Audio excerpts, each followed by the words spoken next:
Nous allons voir aujourd'hui le mouvement littéraire du Parnasse. Allez, c'est parti. Tout d'abord, rappelons qu'au XIXe siècle, la poésie romantique exalte les sentiments et les émotions d'un individu en proie au mal du siècle, c'est-à-dire à ce sentiment de malaise, de mélancolie qui agite la génération des jeunes de 1820. Les Parnassiens, eux, vont s'opposer totalement et radicalement à cette approche.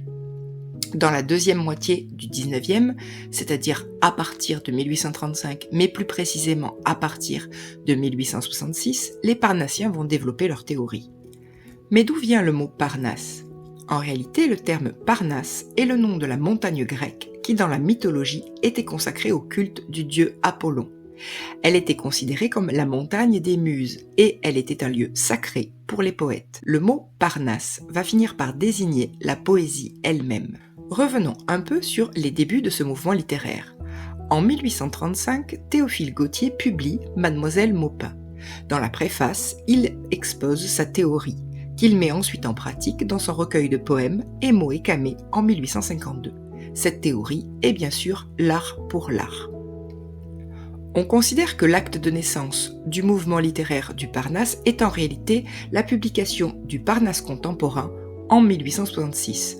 Cette brochure, qui regroupe les poèmes de nombreux poètes qui vont permettre de définir les règles et les objectifs du mouvement, sera rééditée entre 1866 et 1876.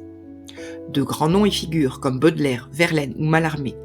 Rimbaud, un temps proche des Parnassiens, aura déjà pris ses distances en 1871 avec ce mouvement et ne sera jamais publié dans le Parnasse contemporain. Il faut retenir que le Parnasse se construit donc en réaction contre l'exaltation lyrique des romantiques. Théophile Gautier est considéré comme le chef de file de ce mouvement. Avec la publication de Mademoiselle Maupin puis de Émo et Camée, il va définir les principes du mouvement. Cela peut se résumer par cette phrase « sculpte, lime, cisèle le vers ». C'est un conseil qu'il donne aux poètes pour construire et rechercher la beauté et la perfection formelle dans leur poésie. Cette théorie conduit souvent à la création d'une poésie froide et détachée. En effet, la recherche de la beauté se fait au détriment du sens, et la poésie parnassienne est souvent considérée comme une poésie hermétique, c'est-à-dire très difficile à comprendre. Quels sont les thèmes abordés par les Parnassiens ? Tout d'abord, les Parnassiens recherchent la beauté. En effet, la poésie parnassienne est détachée de toute valeur d'utilité morale ou sociale. Pour Théophile Gautier, tout ce qui est utile est laid. En réalité, la beauté réside dans la quête d'une perfection formelle de l'écriture. Les poètes recherchent la belle forme poétique. Ils sont à la recherche donc d'un idéal dans l'écriture poétique. Leur principale source d'inspiration est l'Antiquité grecque, avec la mythologie et les figures héroïques qui vont être mises en scène. Cette mythologie va permettre de souligner la recherche de cette perfection d'une esthétique pure, car elle permet de placer la poésie hors du temps. Enfin, les poètes parnassiens souhaitent se détacher des émotions.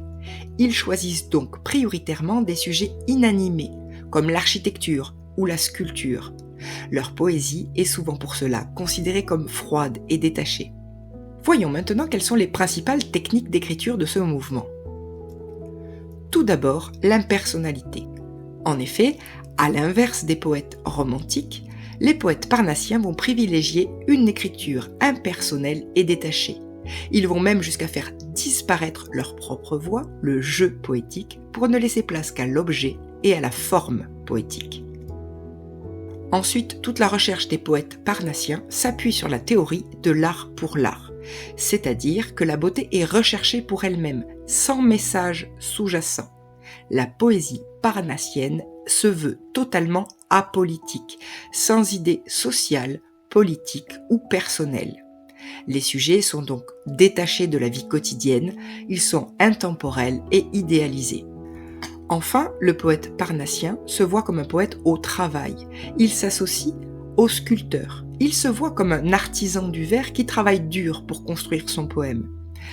Il sculpte comme le sculpteur sculpterait sa statue, chaque rime, chaque son, chaque vers, pour rechercher cette perfection formelle qui va lui permettre de construire une œuvre faite pour durer pour l'éternité. De nombreux poèmes vont donc mettre en avant l'importance de ce travail minutieux sur le vers, la rime ou la musicalité. Si vous avez tout compris, vous pouvez aller voir d'autres vidéos sur les mouvements littéraires. Allez, à bientôt!